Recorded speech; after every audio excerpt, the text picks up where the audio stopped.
So, Ellen, what a pleasure it is to have you. Thank you so much for taking the time out today and being a part of our community and practice channel here on YouTube. And on behalf of Sexy, we want to thank you for your leadership today.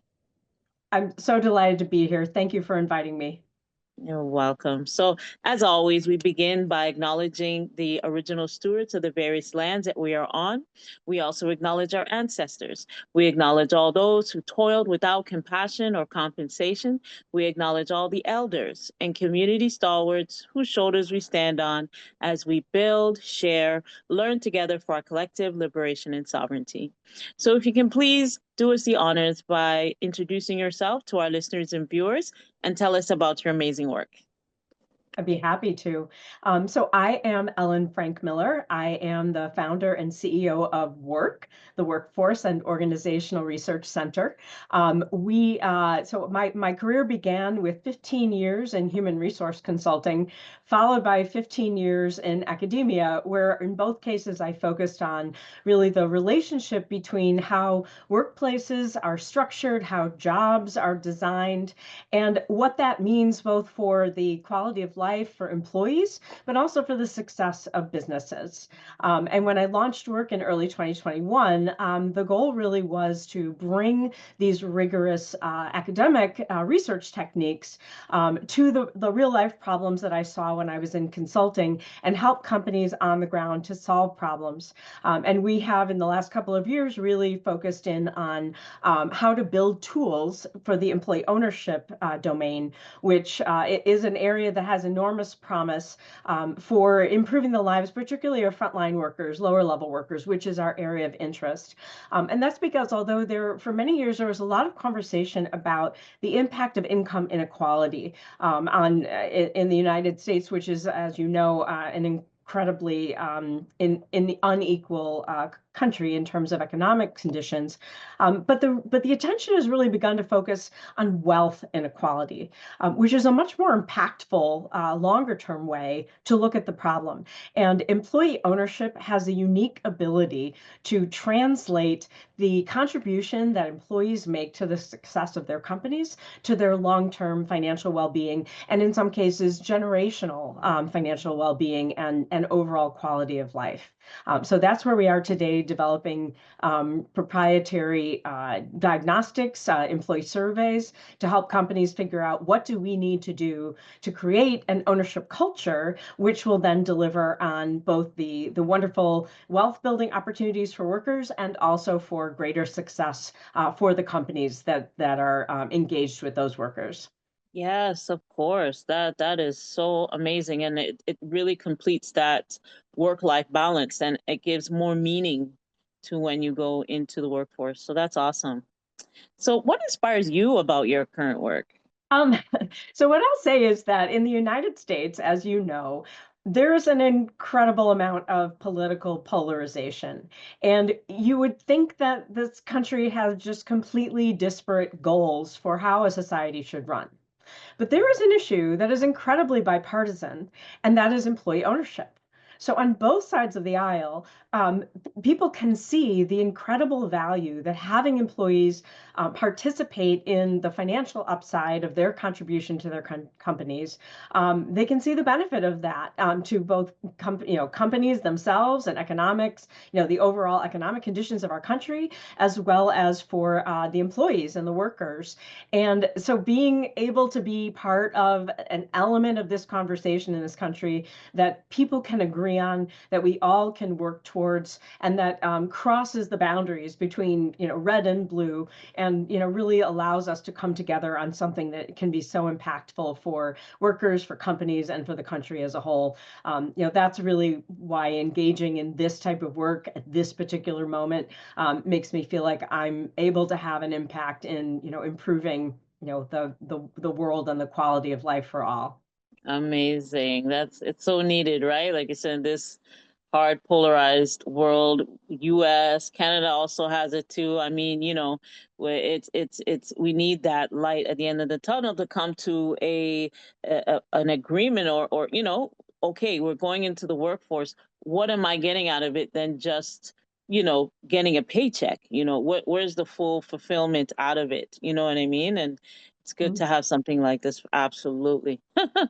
So let me ask you, what challenges or barriers do you face in your work, and how are you able to overcome them or in the process of overcoming them? So we really do two different kinds of work that go together and reinforce each other. So on the one hand, we do conduct original research, both in partnership with nonprofits that have grants from charitable foundations, and also in some cases with direct funding from philanthropy. And the research that we do helps to create the evidence base that allows us then to work from that data to be able to then work on the ground with companies. So the first challenge I would say is a perpetual challenge for researchers all over the world, which is not enough funding for research. There's a great deal of interest in employee ownership, and there's some wonderful work that's being done. But greater levels of funding for research will allow us to answer important questions that have not been fully answered yet.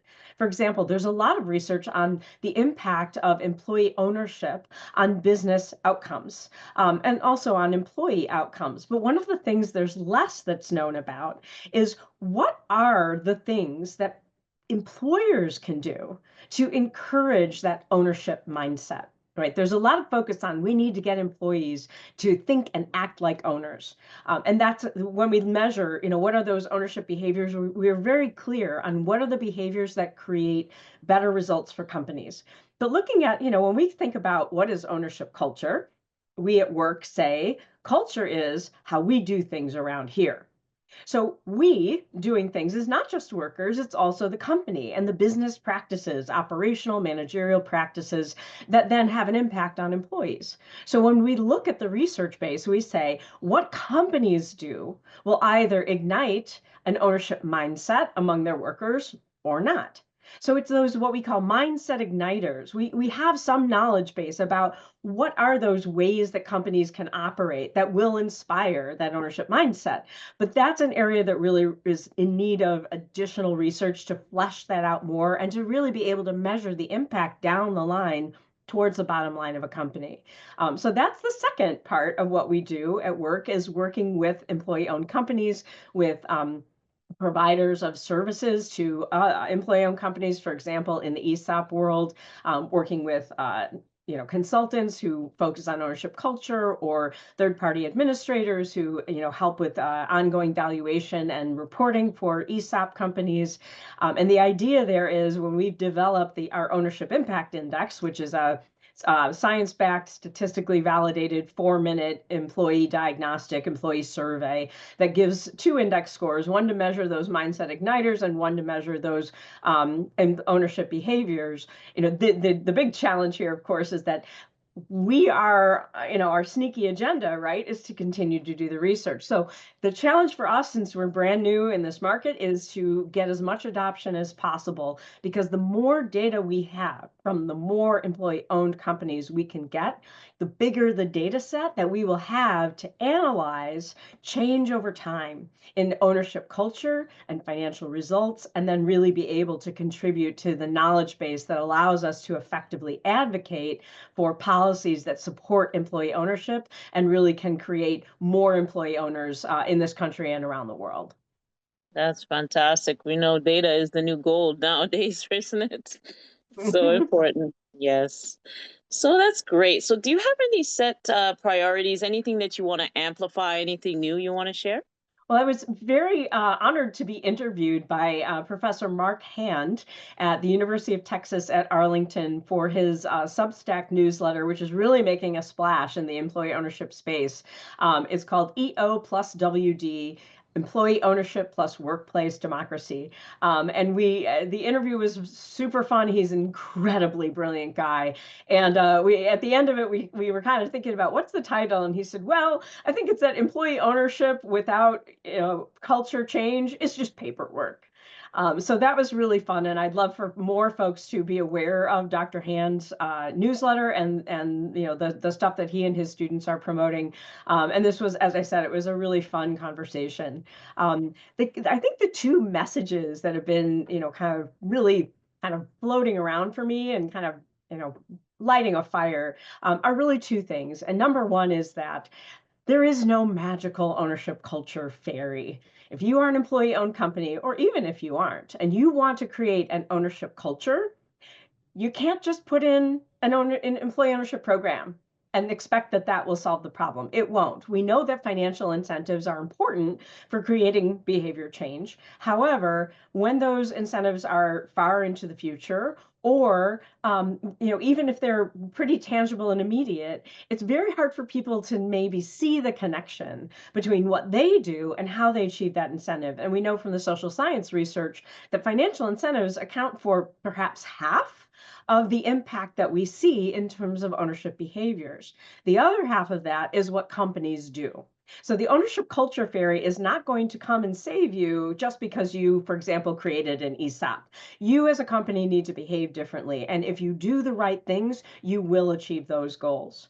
The other thing that's been bothering me and that I think is really worth amplifying, and I'm looking forward to speaking and writing more about this, is that 5 years ago, Corey Rosen, who's the founding executive director of the National Center for Employee Ownership, the NCEO, wrote a wonderful book called Beyond Engagement.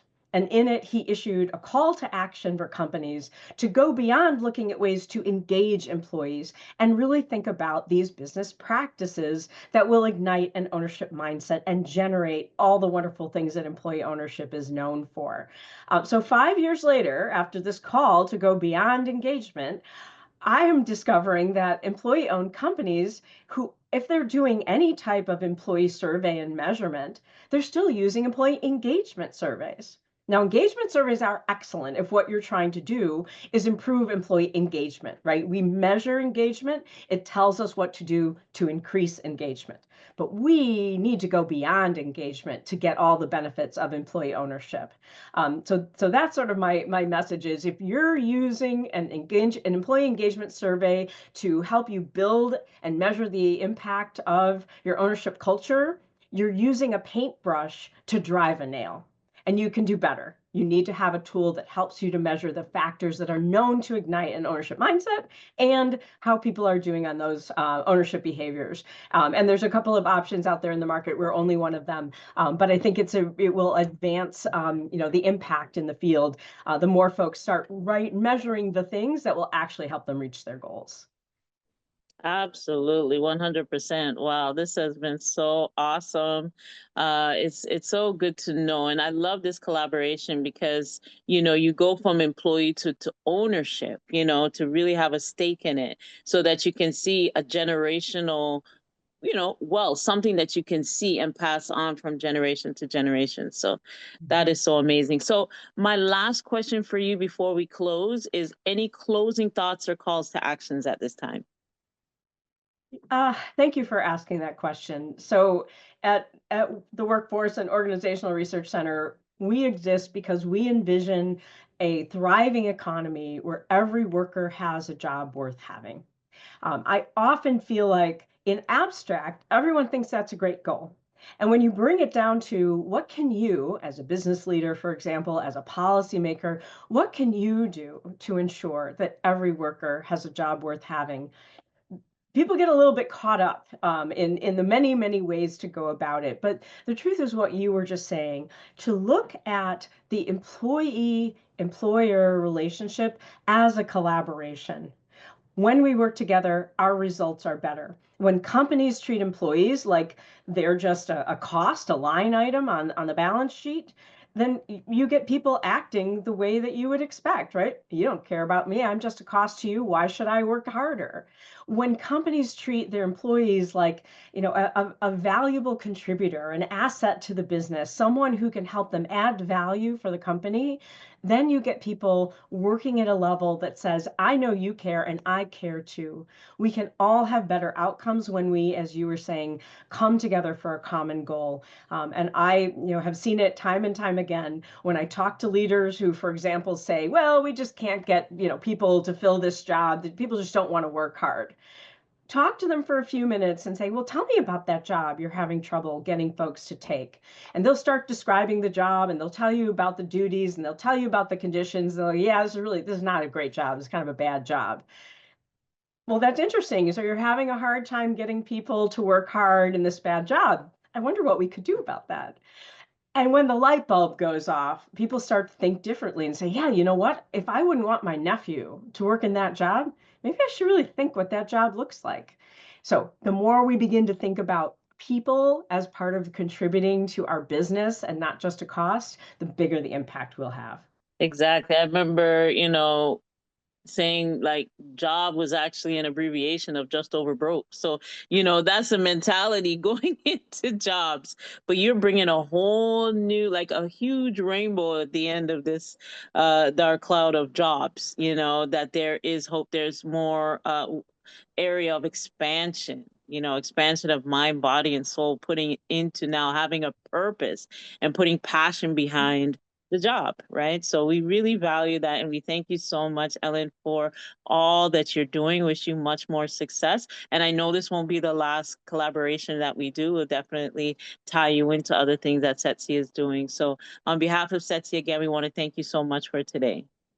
I really appreciate the work that Setsi is doing to bring people together, and I'm very grateful to have the opportunity to talk about what we're doing and contribute to the conversation. So thank you so much again.